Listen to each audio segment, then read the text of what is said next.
What's up, everybody? This is In the Pocket, where we talk about the things and people around sports that you want to talk about. I'm Big Bob. That's Maestro. Maestro, how are you doing today? Doing outstanding. It's your boy Maestro hanging out with his boy Big Bob, be bopping, trip, popping, kip, topping, deep, lopping on the Super Bowl popping. How we do the dopping? Because never mind. It was Mm. better in my head. I'm doing good, Grammy! brother. How you doing? Grammy. Nailed I'm it. Nailed it. I'm doing good, nailed brother. How you it. Ms. Dr. Pepper. Hey, Dr. Pepper called that lady that did the Dr. Pepper thing. Maybe they'll call us for a jingle or Yeah, two. I know they was. I tell you, we'll pay you guys not to do a jingle. How about that? I'm like, okay, that'll work. Well, but I am doing great. I'm getting over being sick. I think it's the first time I've been sick since I've been in Minnesota. So about 6 months. Oh, So that's good. I guess it must have just been something about West Virginia that was making me sick, I guess. West Um, Virginia. but yeah, hey, Wow. figure we can jump right in unless you have something you want to talk about. We got two good questions. I do want to apologize to one of our question askers, Mr. Lucas, which we appreciate your question about the draft projections, our draft projections. I want to apologize that we are not going to super dive into our projections that much this episode because we do plan on having a full draft projections or a full mock draft, first round mock draft between us, and we do it a little bit of a different way. We will, what we'll do is we go back and forth. We kind of snake draft it, and hey, we have a little bit of fun with it, and we draft the way that we would draft. We're not going to sit here and go, oh man, it's the Raiders, and this is how the Raiders. We're going to draft the way that we think that the team should draft. We're not trying to go 32 for 32. But hey, that'll be honestly today's Friday. Look for that, Lucas. We'll make it a special just for you. That's right. Look for that to drop Sunday or potentially Monday, but we will get that up very soon, and that'll be the first one. Maybe we'll decide after all these not bowl games, after all the Senior Bowl, and because I haven't looked at anything regarding the Senior Bowl, I don't want to look at it yet after the Yeah. combine and stuff, which we are going to jump into because we want to talk about the combine. Thanks to my wife for a great combine question, which we'll talk about later. So I know rambled on. So let's jump in the draft. Lucas wanted us to talk about our draft projections. Again, full episode for mock draft coming in a couple days. Let's talk. At least I know there are these rumors out there right now of who's going to go number one. We got the Raiders. Yeah. They're sitting there. Yeah. The Raiders known historically as being terrible at drafting. I mean, Yeah. there's no other way to put it. I mean, you got I remember the year when they drafted Darius Hayward Bay. No disrespect to I'm going to say no disrespect to any player that the Oakland Raiders or Las Vegas Raiders drafted, because if you get drafted to the Raiders, they were such a crap show for so long that you're Right. getting drafted there to lose. And players, I always said that Oakland I'm just going to say Oakland because I haven't really talked bad about them since they went to Las Vegas. But for me, Oakland was where players went to die. That was what I thought of for Unfortunately. Oakland. Yeah, they went to Oakland. Yeah. Their career was over if they went to Oakland because Oakland was going to take anybody that wanted to play for them. Yes, But it helped if you could run fast. It helped if you could run fast. It didn't matter nothing else. That's why we'll talk about the combine in a little bit. But if you had a good 40 time, you knew Al Davis was going to draft you, and that was all he. Kind of like many stories. Stories. Maestro, I want to apologize because I am going to crap on your team a little bit right now, but it's Please. kind of like the Jets right now, where all those stories and stuff are starting to come out, where their owner didn't bring somebody in because of his speed in Madden.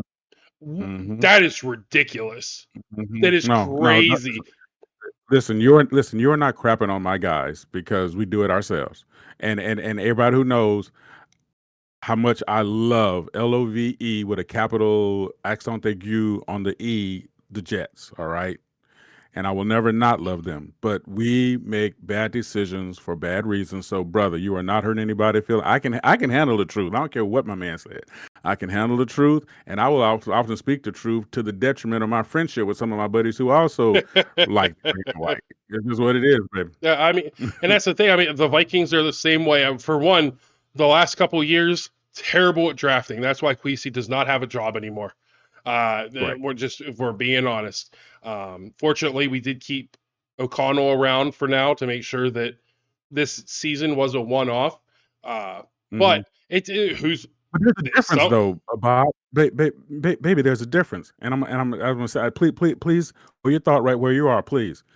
The difference is this: what you have proven, what the Vikings have proven, is if you develop a system around the players that you have and how you get them, which I'm foreshadowing something I'm gonna say later, is you can make it work. And the level of talent that you're supposed to be dealing with at this level, the Vikings have shown that if I have a consistent system and I make my system and I can tailor my system to the players that I bring in, which shows flexibility of coaching, awareness of just not only the abilities of the players you're bringing in, but also responsibility to the overall system and overall plan and how it has to work. And that's something I don't think a lot of people might understand how integral it is for all 11 players to be on the same page. The Vikings have shown the ability to make a team happen. And with no disrespect into anybody else, you've done a lot over the seasons that you've had under your guy. No, it hasn't. No, it hasn't turned into rings yet or whatever. But I'm sorry. People see the Vikings on their schedule and they're thinking more than just about Justin Jefferson. They are looking at the team as a whole and how dangerous you guys are. And that's something that the Jets can never say in my time, with except for maybe 2 years. The exception of my time as 3 years. My time as a fan, that they've ever had that continuity across the coaching staffs when people weren't being stabbed in the back, and because that's a thing too, and all the coaches were working together and the team was built as a system. So to me that's what separates your franchise from my franchise. Yeah, I mean, and man, I don't think we would have won the Super Bowl this year, but it is a Oh, little but sad to see Sam ooh, Darnold walk. ooh, It's I sad to see Sam Darnold do. walk away. I'm so happy that he won it. I'm so Yeah, glad that he won it because I want him to rub it. He's not going to, but I want him to rub it in the Vikings' face that you let me Jets go. too. Come on, Yeah, come and on. you let me go. We did them You did, wrong. We did. yeah. We did it. Listen, I said it when it happened. Even without this in my head, Bob, I said this when it happened. I said this guy is going to go someplace where he's going to unlearn all the mess that we put into his toolbox. He's going to give us some good coaching, and he did. And what has happened? He turned out to be the player that everybody thought he could be when I say we, the Jets, when the Jets messed him up. You're welcome, So Seattle. You're yeah, welcome for yeah, you're prepping them welcome. for you. I mean, now granted, they tried it with some other Jets quarterbacks. Geno Smith, that's a whole nother story. I don't even like saying that guy's name. I threw up in my mouth a little bit. But there's a reality of it, of the situation of his was a talent that was being paid attention to, not just by the Jets. We were just lucky enough to get him when we got him. Unfortunately, we didn't have what it took to build around him the right way. And again, I'm foreshadowing something I'm going to talk about later. But we didn't do it, and because we didn't do it, that's what happened. And the Jets went and jetted. Yeah, and there's Yeah. one player that I wished he would have worked out in the NFL. He went to the Jets second round. But it was not the Jets' fault that his mechanics were broke. I do not blame the Jets for his failures in the NFL. I do blame my team, Penn State, for not setting him up the way that they were supposed to. But Christian Hackenberg was one talent that I was Oh, very, very disappointed about with yeah. the way his career ended up. But Yeah. that's what happens. If Bill O'Brien would have stayed as Penn State's coach for 2 more years, I believe that Christian Hackenberg would have been the number one overall pick in the draft. Unfortunately, that's not what happened. We bring in a coach, James Franklin. Love James Franklin. Never going to say anything bad about him. Uh, we brought in a coach who ran a completely different system, one that Hackenberg was not going to be super, super successful in. Right. Not saying he was terrible, but I mean, Franklin loves the RPO, and I mean that's Hackenberg's not an RPO quarterback. He's not a he's not an option quarterback where that's your number one uh, need in that offense is a very, very mobile quarterback. Hackenberg wasn't a slouch, but he wasn't going to scare anybody with his legs. He was going to be able to pick up some yards here and there when you needed him to, but he wasn't running all over the field. That's why we had the athletic guys like McSorley, Clifford, those guys coming through and doing extremely well, despite their lack of size. But we're going all over the place. I'm sorry, Lucas. So It's that's all good. that is just what happens when me and my shirt again. We say it every episode. It's just and it. Lucas, Lucas, great question. I like the way you asked it. Wonderful. And that's just me being selfish because it's just awesome the way you asked it. Two, you're the first person who moved to our platinum premium membership for In the Pocket. So you might get referenced out of the blue at any given moment now, from now in perpetuity. Now to perpetuity. So I'm just saying, congratulations. Well done, you. God save the queen. Okay. All right. So let's jump in a little bit. Again, we're not going to go full deep dive on the draft, but number one overall pick. Got the Las Vegas Raiders sitting there. Probably not going to trade it away. They need a quarterback, or so people say they need a quarterback. I'm just gonna talk. We're gonna go off topic. We're gonna go off the rails again. I don't think they need a quarterback right now. The problem is, and I will always say this, you have to build from the offensive line back. You can't expect anybody to do well behind a crappy offensive line or an offensive line that's just not doing their job. They're not playing as a team. I don't care who's back there. Yeah, did Geno Smith play his part in that offense? Yes. But I blame that offensive line for probably 75 to 80% of their problems. Geno Smith is not a Justin Herbert who has again, Geno Smith has talent. He's in the NFL for a reason. Geno Smith is closer to Tom Brady than we ever will be. But at the same time, more than I would be, not you, but more than I'll be. I would take you before I take him. I'm sorry, and it's personal. I'm just gonna get it out of the way. Well, you look at like Justin Herbert is an extremely talented quarterback, and he is playing behind or has played behind some of the worst offensive lines for a young quarterback to play behind. I know he's not super young now, but he's still young. He's not in his prime yet. I do think that maybe a change of scenery might help. Minnesota is apparently in the market for a quarterback right now because they're not sure about J.G. McCarthy. Shocker for a Michigan quarterback to have some question marks. I'm sorry, Michigan. It is a school that I just would never draft a quarterback from. And there's always a bias against colleges for me of certain coming out of college at certain positions from certain colleges. I don't want them because historically they don't do well. But Geno Smith was not 50% of the problem in Las Vegas. That offensive line, that line, he is what I would consider, and I know it is considered a bad word for a quarterback to be called this, but I do think Geno Smith is a good game manager. And game managers with that being a bad word so much, man. I know people do. Please hold your thought. I'm not gonna be long. I know people call that a bad word, and I cannot disagree with them more than saying that that's a bad thing to put on quarterbacks. Go ahead, please keep going. Game managers win Super Bowls. You don't turn the ball over, but you can make some throws. Now I know what people think of a game manager as: someone who's just going to go out there and they're not going to be heavily relied on. For me, a game manager is somebody who just doesn't make stupid mistakes.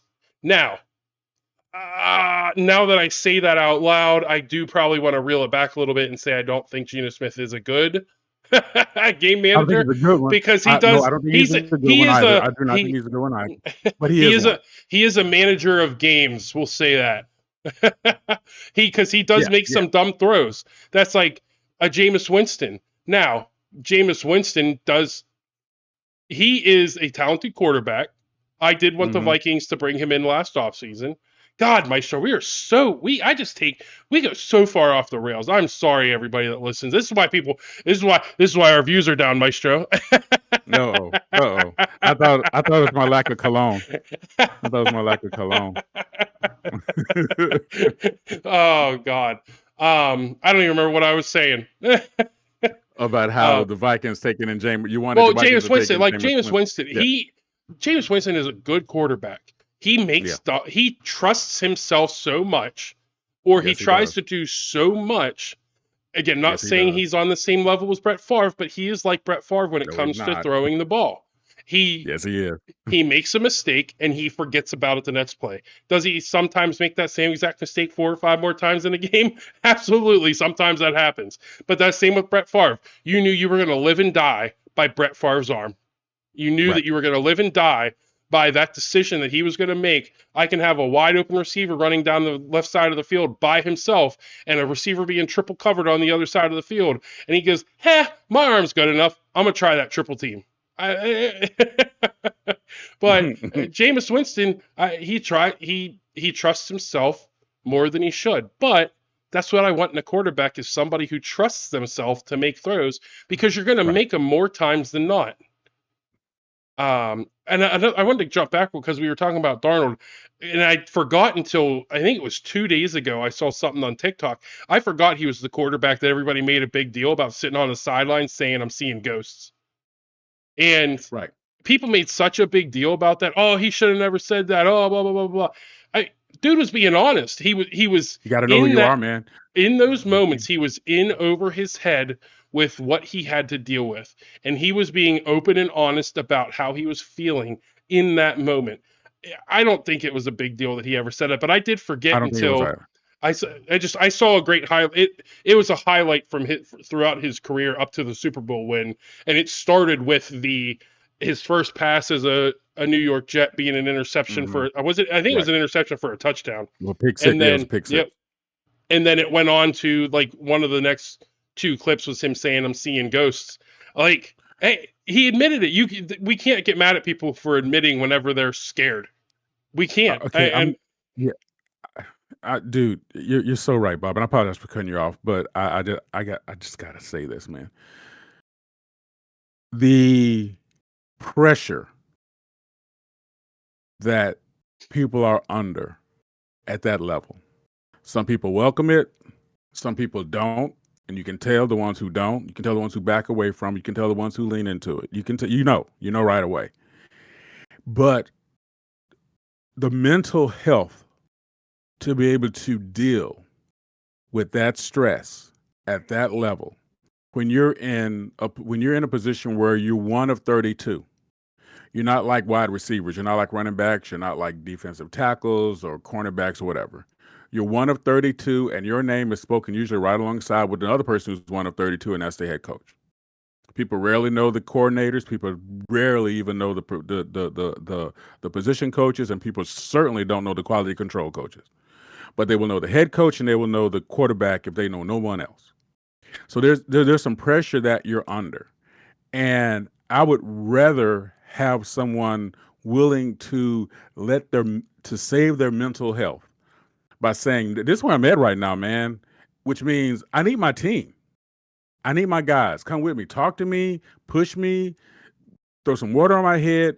Help me get right, because this is what's going on with me right now. Because on one hand, we always say guys need to say what's going on with them, how they're feeling, if they're hurt or whatever. We say that. But then when they're honest about it, he's complaining.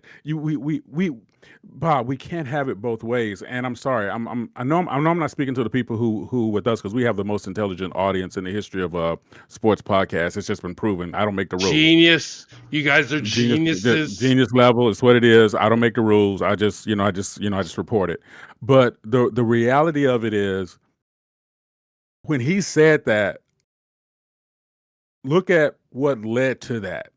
Look at how little support, how little what the the coaching mess that was the Jets, guys stabbing each other in the back trying to get head jobs other places or there, or trying to get somebody out so they can take someone else.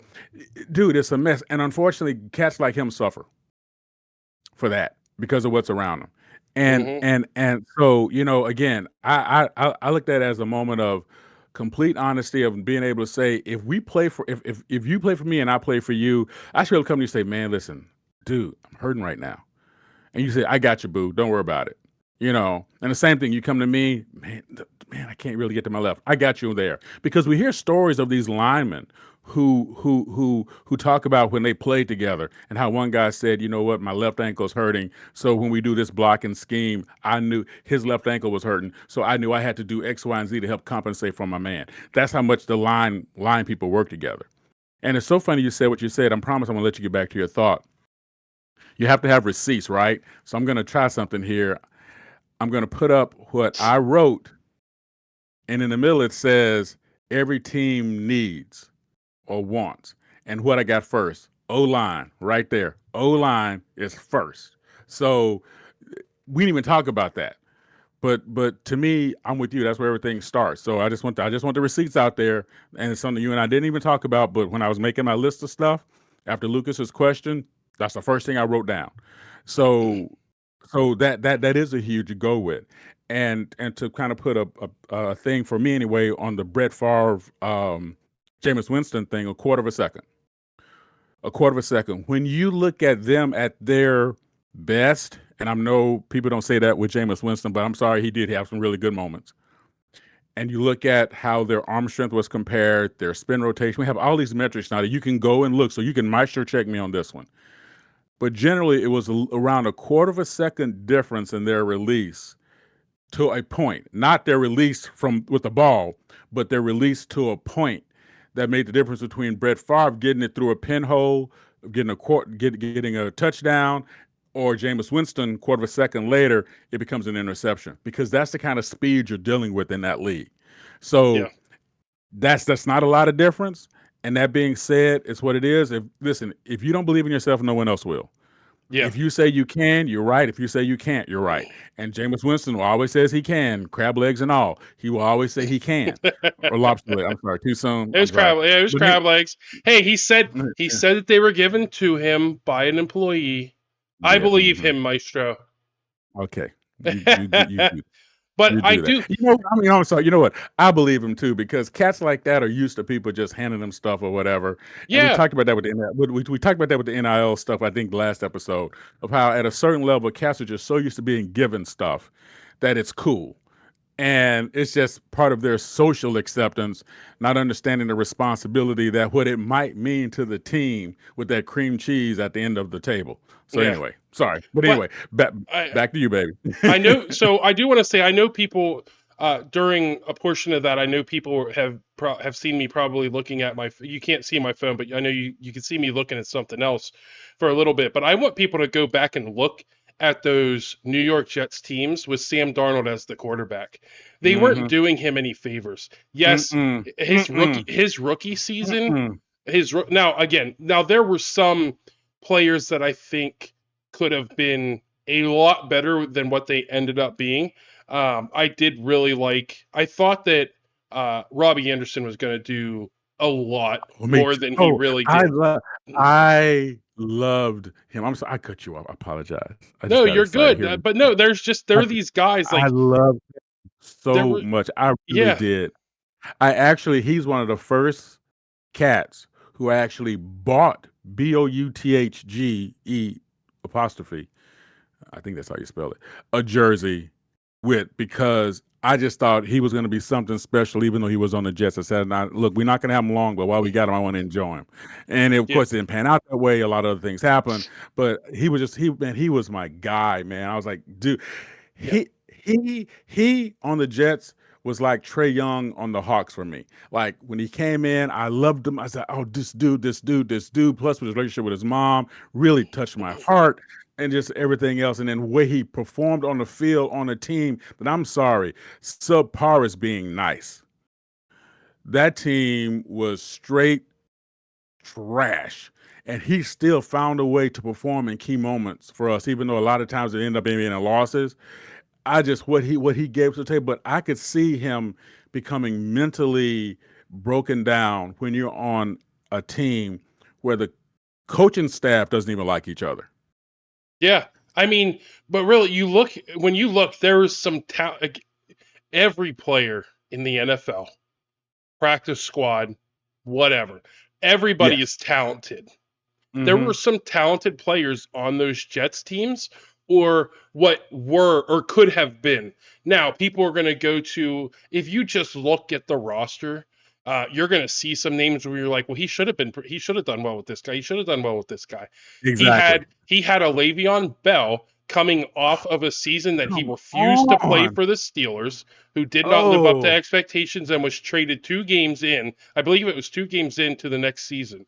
He never Mm-hmm. had Bell the way that Bell played in Pittsburgh. He had Demaryius Thomas, and Demaryius Thomas is rest in peace in his last season of the You're killing me, NFL, Bob. You're where killing me, Bob. he wasn't gonna. It was not the Demaryius Thomas from No, Denver, and no. you had guys like Crowder and Anderson who they should have done a lot more in the NFL. I'm not saying that they were terrible players, but we expected a lot more. And every year, as a guy who does play fantasy football, I don't bet on sports, but I do play fantasy football. I Jameson want to do that with Crowder, you this year. huh? Next season. I want to be in a fantasy league with you. We'll do that. And now I will tell you one thing I don't do is I don't study beforehand. Uh, I like the Shocker. surprise. I like Me too. Me too. I like Me the too. surprise. I'm like, you know what? This is how I feel it's gonna. I do now. I will say one thing I always do is give rookies way too much credit. I always end up with 2 or 3 rookies that I'm like, Mm-hmm. yeah, they're gonna come in there and they never do anything. Yeah. But maybe we can do it. Maybe we can have it in the pot. If maybe we'll put a post out, and if there's some interest in an in the pocket fantasy football league, maybe we can do that. I'm sure Lucas would be up for that. Yeah. So, and yeah, it just God, we went. All right, let's hold on. Yeah, we did. Let's Yeah, we did. restart. Okay. Let's restart. Reset. What's up, everybody? Reset. This is in the pot. I'm just kidding. I Oh, do my rap again. yeah. Sorry. So, first overall pick, Las Vegas Raiders are up. Now, this is not us making the pick, the expectation. What do you Mm-hmm. expect the name to be called when the Raiders hand in their ticket? Because I don't trust anybody, because I believe everybody's just a whole bunch of bag of untruthful liars, whatever the word is. I don't want to say it because it sounds so nasty when I say it. I've been told that I feel if anything they're gonna go for what was that quarterback that won the Heisman from Well, IU. that's who people are Yeah. thinking. J- He came out of nowhere, was not in any mock drafts, and all mhm. of a sudden he's going to be the #1 overall pick. Oh yeah, and I think Fernando and I'm Mendoza. and oh by the way, a little tease. I think that'd be the worst choice they made ever because I don't think he's that guy for them.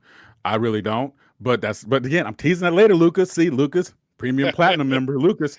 I'm teasing, but I feel as lazy as it comes across, which is going to lean into a question that we were asked by Alyssa. As lazy as that comes across by saying we have found ourselves in the NFL in a no lose league that is that is bureaucratically risk averse. So I'm going to do the thing that everybody says because I can still say, well, everybody thought that, and not just me. I don't want to be the guy to make the bad decision. I think those rebels, like our guy for the Oakland Raiders, Al Davis, running down right as they're about to make the draft choice because he just saw another 40 time from somebody and saying, no, draft this guy. And then nobody knows who that guy is. I think those days are gone. But so some of the stories about that are hilarious. But I really feel like that's what it's going to be because I just don't I don't trust the assessments being done anymore. And I know I'm kind of leaning into the Alyssa question right now. I have learned over the last 14, 15 years, I simply do not trust the assessments that being done. I do not trust I don't believe that there is a great deal of coaching that goes on. I know that goes both ways between players and the team. And it's not just because I'm a Jets fan either. I watch other people too. And I don't believe in organizations that have no structured plan. And how you can tell they don't have a structured plan? How many years in between coach firings? How many years in between staff changes and stuff like that? When you see that, you're looking at an organization that doesn't have true stability, and true stability in the NFL is what you need to maintain greatness. And if you don't have that, you basically just have like a club team. So anyway, I'm sorry I took way too long on that answer, but there you go, Bob. Who you got them picking? So I disagree that he's not the right guy, but I disagree with any quarterback going to the Raiders until they figure out that offensive line. So I So disagree. I disagree, and I disagree, and I disagree, which means I agree. I don't Two think negative, negative times negative is positive, right? No, I do think that Mendoza is going to be a solid player in the NFL. I just think that any quarterback you that more than me. I just think I that don't. he's a winner. I mean, he's proven that he's a winner, and he does anything So that with he Tim can do to Tebow. win that game. So with Tim Tebow. But I think Tim Tebow. I do believe that Tim Tebow was brought into the NFL at the wrong time. I believe that if he would have come in a few years later, somebody would have been willing to build an offense around his talents. And teams were even RG3. They started it with RG3. Unfortunately, he tore up his knee. But with RG3, they were willing to tailor an offense around this guy's talent. And unfortunately, he couldn't keep. They didn't keep him safe because of the type of offense that it was, and he couldn't keep his. Who was RG3's backup? You remember the guy Kirk drafted Cousins. after him? Yeah, Kirk Cousins. Same draft. Which is not RG3, by the way. Yeah, correct. And that is such an interesting thing to think about. And again, we're going to go off the rails again, but it's like you drafted RG3, a very, very mobile quarterback in the first round. And then just in case he didn't work out, you took a very, very, I'm not going to call him immobile, but your prototypical pocket passer. Okay. He had that one run when he was a Viking that he was running like his hair was on fire because of who was chasing him. Now, I'm going to be honest with you. If I'd have had that defense in that game, that was the game against the Colts. If I'd have had, what was his name? I can see the guy's face. I can't even his name now. If I had that guy chasing me too, I could probably run a sub 440. That guy was chasing me and tending this new arm. So I'm just gonna get that out of the way right now too. But other than that, come on, let's be honest. If you put Kirk Cousins in the backfield along the Statue of Liberty not only get more yards, the Statue of Liberty probably not do a slide. It's gonna lean into to get the first down. I'm sorry, too soon. But it's just so interesting that in the same draft, like I understand, like teams do draft players. They draft players that might not necessarily be the prototypical player. Right. So it's not going to be their full-time guy, but they do draft a player who they think is going to be suitable in case their starter goes down for a game.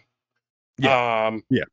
But they literally, in the same draft class, I'm not saying it was a wasted pick, but you could have if we pull up the draft, was it the, oh crap, how long was it 2013? 2013 was NCAA 14 was the hold on no right. I got this 2014 in the NCAA football. Denard Robinson was on the cover, which means NCAA 13 RG3 was on the cover, which means that season I have no idea. My phone is listening to me. My work phone is listening to me and started talking. RG3 was on NCAA. The AI is going to kill us. So NCAA 13. RG3 was on the cover, which means he would have been a pro that year because you couldn't put an athlete on because you were going to pay him to be on it. So the 2013 draft, we're going to say 2013, RG3 in the first round, Kirk Cousins in the third round. But it's like, did you not try? I'm going to compare it, and it's not comparable, but I am going to compare it to the Browns this last draft. That's a good call. You drafted Dylan Gabriel, expecting I think third round. You drafted Dylan Gabriel with the expectation of he was going to probably be your future, and then 2 rounds later, you draft Shedeur Sanders. Yeah. So you're literally setting you said this is my guy, but then immediately showed that you didn't have all that much confidence with that pick. That two rounds later you picked his backup, and it's even worse because you go first round, third round. Do you know how much talent was Mm-hmm. probably there in the third round that they could have put around RG3? Right. That's it. Sometimes things just they don't make sense. They don't No. make sense. But hey, either way, RG3 and Kirk Cousins, Kirko Chains got their money. And the rumors, we'll see. Rumors of I hate the way Maestro. I need to get a wireless headset. I have some earbuds, but I don't know where they're at. But I don't like the line that I keep moving. All the fans see the line through my hair from my headset. Anyways, Pretty, but you're pretty, baby. Come on, boo. You're pretty. I um, look at you all day. I'm fine with it. ooh, thanks. What is this episode, Maestro? I don't know. It's a hot mess, man. Wait, this episode is like the New York Jets draft room and coaching room. That's what it is. They have no idea what's going on at any point during the just, entire. wait, and the whole time everybody's looking for either the sausage weenie dogs or Krispy Kreme donuts. That's my only thing. I'm sorry. You know, I bang on my team hard because I love them. I do, but Yeah. it's just, you know, I'm sorry. The despite the performance in the Super Bowl, look at what the Patriots showed you what you can do if you have a strong organization and solid organization, what you're able to do. Yep. How quickly you can, how this league is made for you to be able to turn it around. It's designed, the whole point of this shared system, the worst team getting the best player, the worst teams getting the best player, so-called best players, if you trust the assessments of the team, and I just don't. But you're supposed to be able to build around these guys and be good. And what did you say about that? And you know what? Can we kind of bring in Alyssa's question to like kind of marry them a little bit? Because it's just, Luke's question is awesome because he's our new premium platinum diamond member that's going to be forever. But Alyssa's question asking about, does the combine give? I hate to do this. Elisa. Oh, no, it's good. No, it's good. It's fine. Elisa, thank you. Thank you. Just tell me where you want me to start. Tell me where you're going to start. Oh no, I know. So everybody, if you guys must know, Maestro thinks that I paused this episode so that we could go back and redo it, but we did not, and we're going to continue because I don't feel like editing it. So okay, moving forward, Elisa, I'm so sorry. I with all my heart apologize for that error. Elisa's question about, does the combine give us an opportunity to see how good a player can be in the NFL? And though my quick answer is no, it's tied into everything else that we're going to talk about later, which makes this question so good. It gives you a chance to see that player for the first time, for some of them, in a true professional work environment where there's an expectation, there's a schedule, there's other things you're going to do, blah, blah, blah, whatever. And for a lot of them, unless they come from certain programs, University of Georgia, blah, blah, blah, blah, blah, that they're not getting that training while they're in college. Yeah. So for a lot of these players, Elisa, that's the first time that they're actually seeing that they're seeing the player in that environment and handling, in some cases, some dumb questions, but also how they get a chance to handle the adversity of being around cats that are just as good as them as they're fighting for the same job. Now, that being said, will I learn something about them? Yes, I will. But if I don't have enough on tape of them already of seeing how they operate, that when they're going to focus in my system, to me, taking that extra time in the combine, because you only get so many interviews and so many minutes per interviews in the combine. So players have to decide who they want. Teams have to decide who they want to talk to, the whole nine, because there's rules about this. I need to focus my energy on someone that might be on the fence. That I've seen you play, but I need to see what kind of person you really are. I've already called about your bathroom habits and stuff like that. And by the way, if you don't think they get deep inside it, a minute, 30-second story. So at one particular point, I was getting looked at by a team in baseball that were thinking about bringing me in on a minor league contract with opportunity to play for a major league contract if I met certain things or whatever during the season. And they went back and found a restraining order that I put on someone else from 6 years before to know the totality of the situation. And it was a small town local situation, but it was a restraining order that I put out on someone. They found that. And it became a question in our 17-minute interview. So if you don't think these teams do due diligence and know stuff, brother, they do. So But they that pay, being yeah, they said, pay people. It's pretty much having like a PI on staff. They have people going out there to find the dirtiest dirt that they can find on you, unless you're the Raiders and they don't ex-FBI, care. ex-CIA, ex-FBI, ex-CIA, probably ex-Mossad too. They did, I did, dude. Listen, if they're gonna put that money into you, they want to know what they're putting that money into. Yep. So again, what's so good about that question is, yes, they get a chance to see your physical attributes in terms of how you prepared for it too, because that's something else. These cats know what's coming up in the combine. They know what drills they're going to do. They know what, so they train for that. So, okay, now you've actually had a chance to work for this. So now I get a chance to see the outcome of the effort that you put into how many lifts can you do? How fast do you run your 40? How do you do these cone drills? Things like that. You're supposed to. You don't just walk in and take the SAT. Some people don't. Yeah, I was gonna say I disagree, Maestro, Yeah, but yeah, moving on. no, Hey, I realized slow you were down saying a that. little bit there. As soon as I said, oh, okay, I know. I just put my foot in that one. Some people don't. Some people actually prepare for it before they walk in and take that test that Saturday morning. So that being said, same thing goes here. So what's great about that question is I get a professional insight to you that I might not have gotten before, which in some cases might make the difference of me drafting you or not. But if I've already made up my mind because of your talent that I can teach you the other stuff, I've already made up my mind. I just get a chance to see you in your underwear, and that's who doesn't want to see Big Bob in their underwear? I mean, in his underwear. Just is what it is. Yeah. So there you go. So I will say you have me changing my answer a little bit Uh-oh. because I always do that. I always do that to you. Hey, I'm willing to admit if I think one thing and then someone gives me a good argument to go the other way, I might. There's always a good chance I will. I'm not too proud to change. I'm not too proud to change my ways. Too proud to be, yo. But no, so when it comes to all the things you said, it shows how they prepare for something. If they're gonna do that, if they're willing to do it there's a good chance they'll do it at the next level. To add on to what you're saying, because it's not something that I thought about, what they can do is let's say you didn't have a great combine, um, when your pro day comes around, they can then That's something else. possibly see, hey, this guy put in Improvement. the work and improved. Um, Great now, call. Great now, call. yeah, saying that, I do think the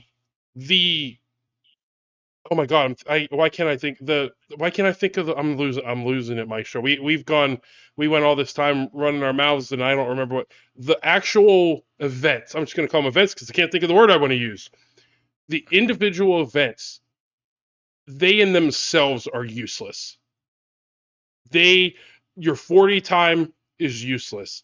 Your how many times you can bench, useless. Your vertical number is useless because like you said, if I saw it on tape, that's there.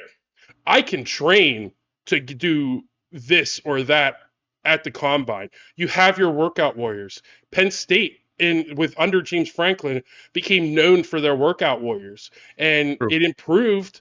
Now these things do improve draft stock, but it Right. doesn't improve what was already on tape. I'm going And to push back on one thing with that. But please finish your thought. So we have guys like I love him at Penn State, loved him. He loved it that he made it in the NFL. Troy Apke was a great workout warrior from Penn State. Commanders, I think Redskins / Commanders. I can't remember if the name switch happened yet, and I always forget to say Commanders anyways. He went there. He was a decent special teams player for a couple seasons, I believe. But his draft stock rose because of his combine, because he's at the top of the list. Gesicki, love Gesicki. I think he should have been a great tight end in the NFL.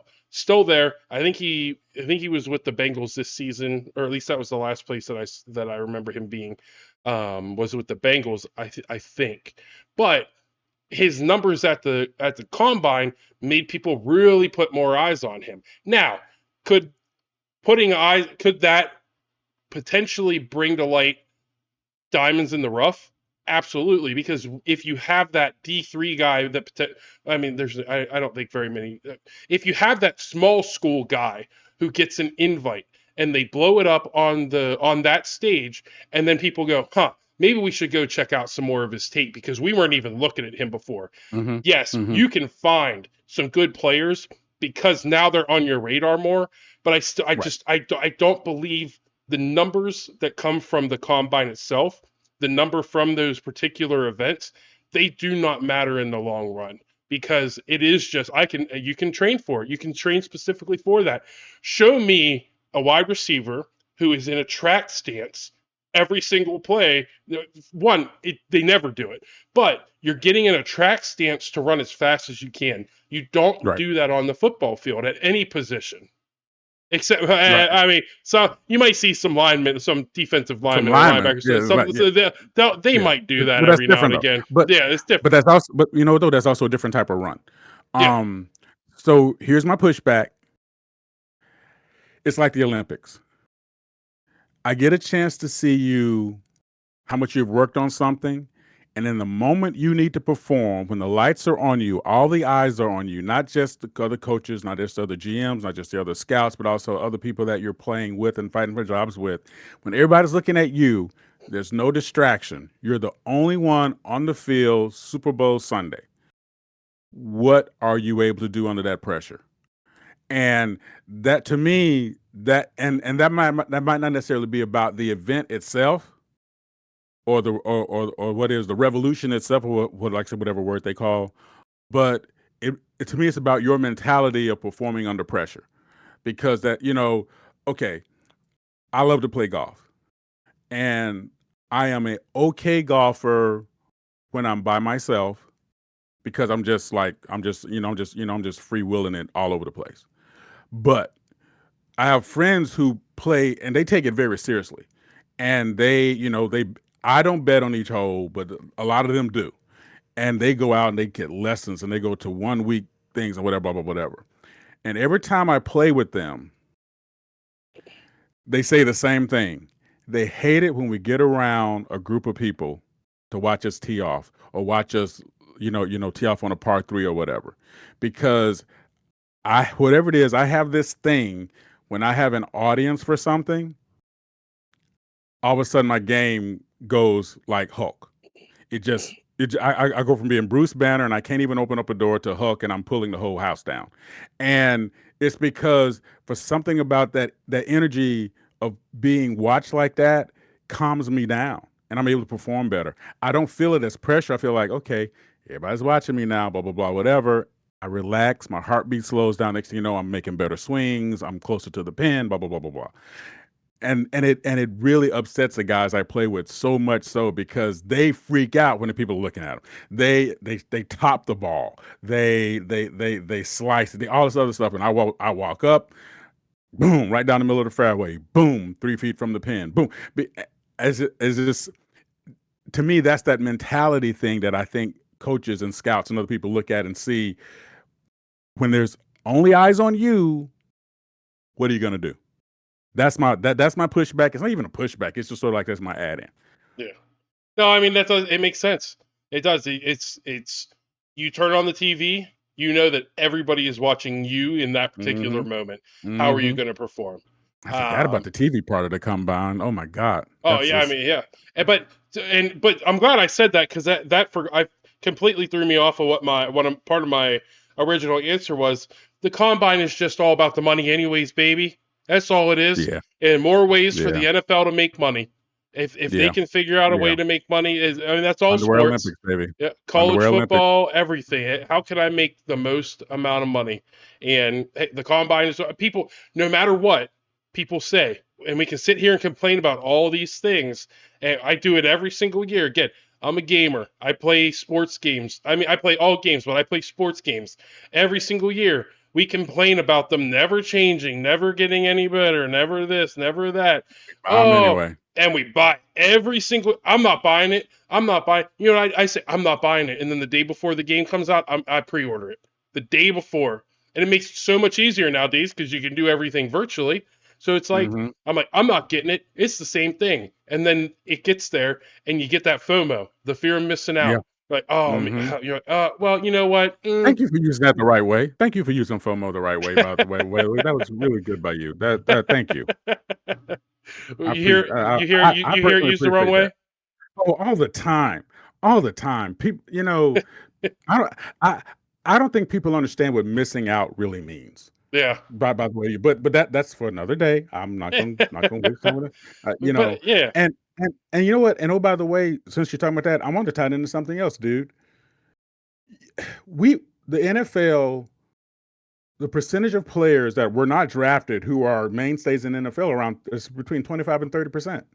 So nearly nearly a third, from a quarter to a third of the talent that's on rosters now that play from Sunday to Sunday weren't even drafted at all. What does that tell you about the lack of consistent scouting, assessment, team organization, team planning, and stuff like that? When you can look out and say all the stuff that we do, the draft, the pro days, the combine, the ticker tape parades, the jelly roll shots, the foot massages, all that stuff that we do. I'm sorry, too soon with foot massages. Okay, my bad. All the stuff that we do to decide who's going to be the best player for whatever, and then almost a third of the workforce wasn't even drafted. Yeah. Just saying. Listen, it's a proven fact. When it comes to statistics, about 80% are not even right and just made up. But that was a joke. I'm pretty sure that, I mean, Abraham Lincoln tweeted that one out, didn't he? Yeah. Oh, 100%. And you know what? I follow him on Instagram too. He's awesome. Well, John Maestro. Wilkes. Hey, Boo.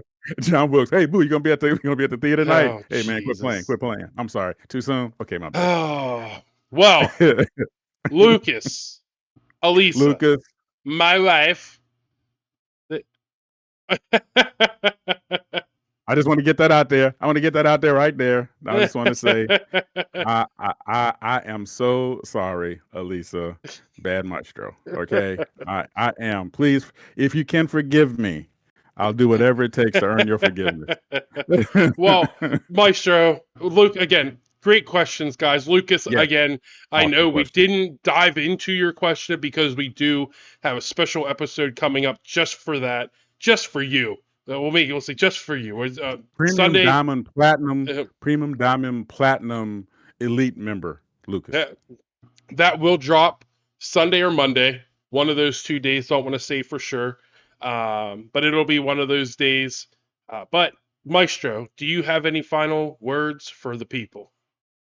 Other than I'm still very sorry, Elisa. And no, I just really appreciate everybody who still finds a way to get us questions, who watches. Any feedback that you guys give us would definitely take always, and it means a lot with all the options you have out there, that you'll even take even a minute out of your time to listen to these two jamokes. Well, Bob and another jamoke talk about this stuff. It means a lot. Just want to say thank you. Absolutely. We appreciate all of you guys, and we hope that you guys have a great rest of your week.